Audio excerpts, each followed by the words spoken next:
بسم اللہ الرحمن الرحیم، اللہم صلی علی محمد و علی آل محمد۔ شاہ زنجانی ٹی وی سے آپ کی خدمت پہ حاضر ہوں۔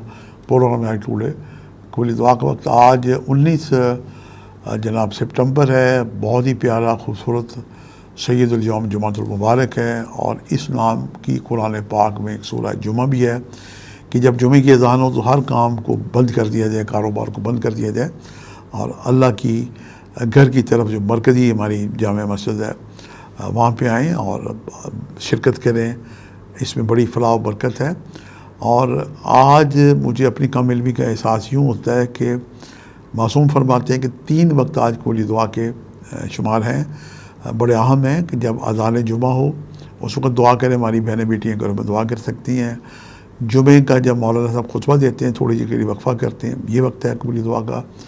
اور تیسرا وقت جمعے کی جب صف بندی ہو رہی ہوتی ہے اور جب تک صاحب جمعہ اللہ اکبر کہہ کے نیت باندھیں، تو یہ جناب آج یعنی چند نماز دعا کے لیے ہیں۔ میں نے بھی اپنی کم علمی کے اعتراف کے ساتھ جو وقت نکالے ہیں دعا کے لیے آپ کی خدمت میں پیش کرنے کی سعادت حاصل کرتا ہوں۔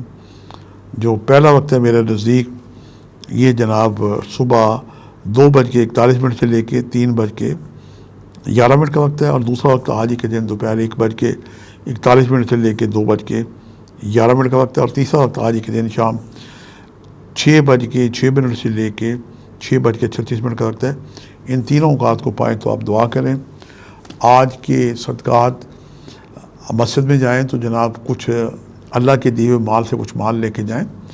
وہاں پہ مستحق لوگ مسجد کے اندر خدا کے نام پہ طلب کر رہے ہوتے ہیں، ان کی تو فوری طور پہ مدد کریں۔ مساجد کے باہر بھی مساکین ہوتے ہیں، ان کی بھی مدد آپ کریں۔ اور ہمارے بہنیں بیٹیاں جو ہیں اپنے عزیز و اقارب میں محلے میں دیکھیں گے کن لوگوں کو ضرورت ہے، ان کی مدد کریں۔ اللہ آپ کی جناب مدد کو قبول کرے۔ اور وطن عزیز پاکستان میں سیلاب زدگان جو ہیں یہ بڑے آج کل مستحق ہیں، ان کی مدد کریں، اللہ پاک آپ کی مدد کرے گا۔ اور یہ مدد کا جو جذبہ ہے یہ بہت ہی اعلیٰ جذبہ ہے۔ اور سورہ کوثر کی آیت میں یہ کرتا ہوں، فضل ربک وانحر، نماز پڑھا کریں، قربانی دیا کریں۔ قربانی کا جذبہ فرشتوں کو میسر نہیں ہے۔ اللہ تعالیٰ ہم سب کو کسی نہ کسی حوالے سے وطن عزیز پاکستان کے لیے، مستحق لوگوں کے لیے قربانی کرنے کی توفیق عطا کرے۔ آج کے لیے اتنا ہی۔ شاہ زنجانی کو اجازت دیجیے گا، بشرط زندگی۔ کل ایک نئے پروگرام کے ساتھ ملاقات ہوگی۔ خدا حافظ۔